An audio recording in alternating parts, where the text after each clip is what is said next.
G'day everyone and welcome to your Monday footy feed. Well, Sydney Swans coach John Longmire is staying put until at least the end of 2017 after signing a contract extension today.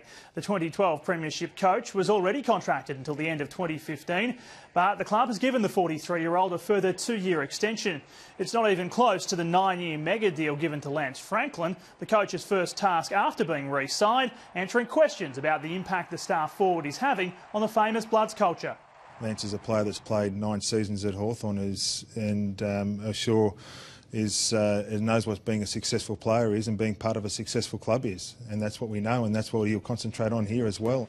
The Swans, of course, coming off the back of a shock loss to GWS. As we turn our attention to Sydney's opponents this week, and with round 1 finally over, Magpies skipper Scott Pendlebury has weighed into the debate about the marathon start to 2014.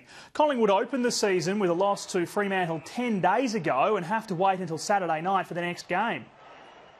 You know, I think all the guys that played round 1 would probably share the view that you don't need a necessary bye the week after. You want to get in that routine of, play, recover, get yourself up and play, and your body gets used to that pretty quickly. Pendlebury says the Pies' 70-point loss was unfairly magnified. It tends to always be about the sides that lose, and everyone wants to come in and smash us. So we knew playing round 1 that was going to be the case. We opened the season and we didn't put up a good show, but at the same time, it's a long year and we're not going to lose sight of that.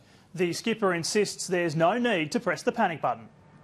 In terms of having a crack, I felt we had a go, but it's more outside of what happened around the clearances and how messy we were with structures and stuff that let us down. As we said, the Pies travel to play Sydney on Saturday night. Now, Drew Petrie has turned the blowtorch on himself and the rest of North Melbourne's leaders after his side's disappointing loss to Essendon. Deputising for the injured Andrew Swallow, Petrie says when the Bombers turned up the pressure, he and other senior players were found wanting. I guess when a few things happen mid-game that rely on players adapting to, we just didn't have that leadership, and that starts with myself and the other leaders as well. The Roos get the chance to redeem themselves against another poor opening round performer in the Bulldogs at Etihad Stadium on Sunday afternoon. At Melbourne, Paul Roos is trying to stay positive despite his side's disappointing start to the season. He insists he's still trying to reprogram the Demons players. Probably more just to focus on the scoreboard. I'd love to take the scoreboards down, in our games, and I'd say that in all seriousness because, we've got to sort of work our way in. I don't know whether I can get that across the line. We're playing the MCG. It's a bloody big scoreboard they got there. Good luck with that, Roosie. The Demons host West Coast at the G on Sunday. Chris Dawes on the improve. At least he was running faster than this morning's traffic. At Hawthorn, controversial recruit Dale Garlett is due back at the club this week after temporarily returning home to WA. Dale's expected back in the next couple of days. He's gone back to Perth to get his licence back, so he'll just fit back in. The Hawks face arch rivals Essendon at the MCG on Friday night. And despite being encouraged by Saturday's competitive loss to the Hawks, the Lions believe they have some glaring deficiencies to address.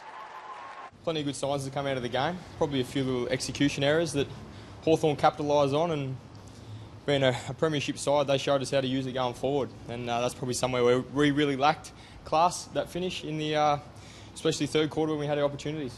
They'll get the chance to remedy those problems against the Cats at the Gabba on Sunday. And that is it for your footy feed this Monday. I'm Matt Thompson. Catch you soon.